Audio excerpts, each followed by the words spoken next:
Assalamualaikum warahmatullahi wabarakatuh. Perkenalkan kami dari kelompok 4 kelas 19 Manajemen C yang beranggotakan yang pertama ada Anissa Putri Damayanti, yang kedua ada Hafiz Reza Muhammad, yang ketiga ada Evanti Fredilyasari, yang keempat ada Zulkarnain Fahmi Haris, dan yang terakhir ada Lintang Sukma Rahmawati. Di sini kami akan menjawab beberapa pertanyaan yang diajukan oleh Bu Nur Hidayah selaku dosen Industrial Organization. Soal yang pertama, jelaskan bagaimana lingkungan eksternal mempengaruhi budaya organisasi. Budaya organisasi adalah norma-norma dan kebiasaan yang diterima sebagai suatu kebenaran oleh semua orang di dalam organisasi tersebut. Dalam ilmu manajemen sendiri, budaya dan lingkungan eksternal organisasi adalah hal yang penting karena merupakan salah satu cara agar para manajer dalam melaksanakan aktivitas manajemennya untuk mencapai tujuan dan beradaptasi dengan lingkungan organisasi tersebut.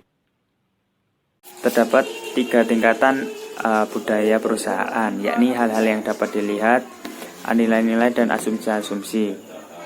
Jelaskan dan berikan contohnya.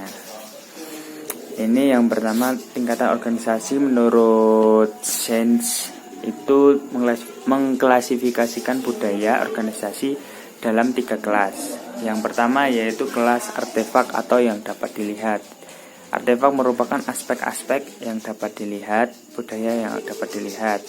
Misalnya pada artefak lisan, perilaku, dan fisik dalam manifestasi nyata dari budaya organisasi. Yang kedua adalah nilai-nilai yang mendukung.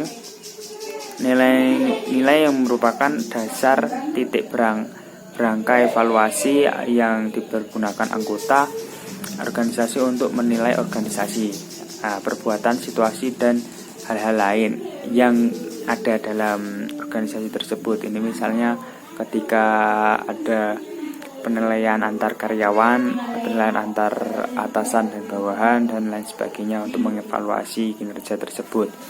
Yang ketiga adalah asumsi dasar yang merupakan keyakinan yang dimiliki anggota organisasi tentang diri mereka sendiri, tentang orang lain, dan hubungan mereka dengan orang lain, serta hakikat organisasi mereka. Yang ini contohnya bisa diasumsikan sebagai kekerabatan di antara pekerja-pekerja lainnya.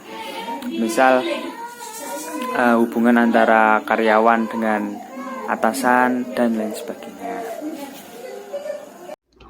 Saya Anissa Putri Damayanti, NPM 1901010136, akan menjawab pertanyaan nomor 3, yaitu jelaskan yang dimaksud dengan budaya adaptif dan bagaimana pengaruhnya terhadap kelangsungan perusahaan.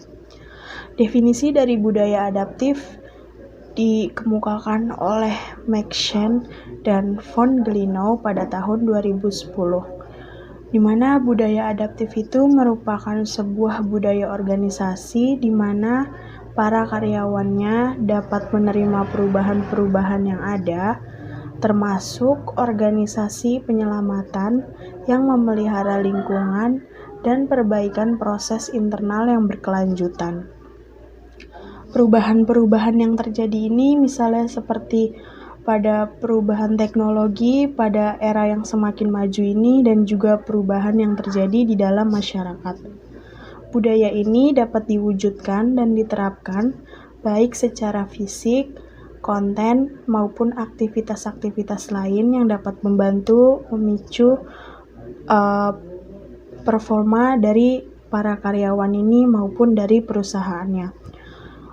Misalnya itu kegiatan sosial yang dilakukan oleh para petinggi perusahaan dan juga melibatkan masyarakatnya.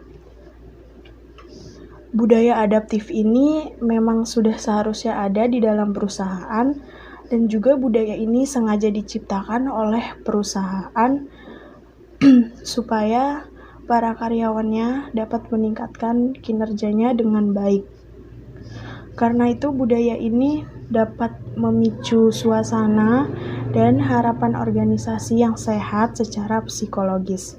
Jika suasananya sudah baik, sudah sehat, itu juga akan membuat psikologis karyawan di dalam yang bekerja itu menjadi lebih baik.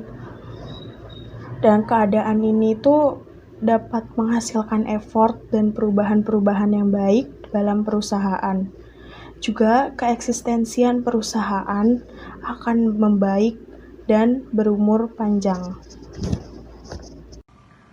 Yang berikutnya yaitu ada nomor 4, yaitu jelaskan 4 budaya perusahaan. Yaitu yang pertama ada penyesuaian, yaitu budaya yang berisi nilai-nilai norma dan kebiasaan yang mempengaruhi tingkat laku dan kerja karyawan. Selanjutnya yang kedua yaitu ada budaya keterlibatan. Budaya keterlibatan yaitu kerangka acuan umum bagi anggota perusahaan yang dapat digunakan untuk menafsirkan peristiwa. Selanjutnya yaitu ada konsisten, yaitu budaya konsisten merupakan menekan pada nilai perusahaan yang dipahami oleh anggota suatu organisasi.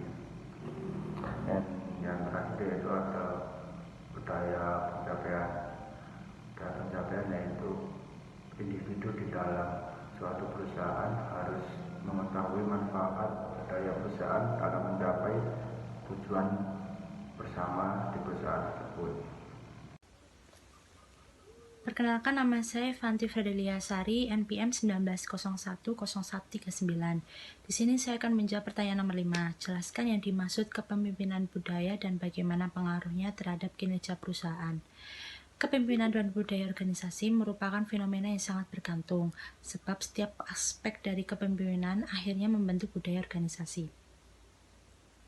Fenomena yang dapat seperti etos kerja karyawan, teamwork, sikap, dan integritas, dan pengaruhnya terhadap kinerja perusahaan sangat berpengaruh positif terhadap para karyawan dan pemimpin perusahaan, karena akan memunculkan etos kerja yang baik serta teamwork yang baik sehingga mampu menciptakan perusahaan yang lebih baik.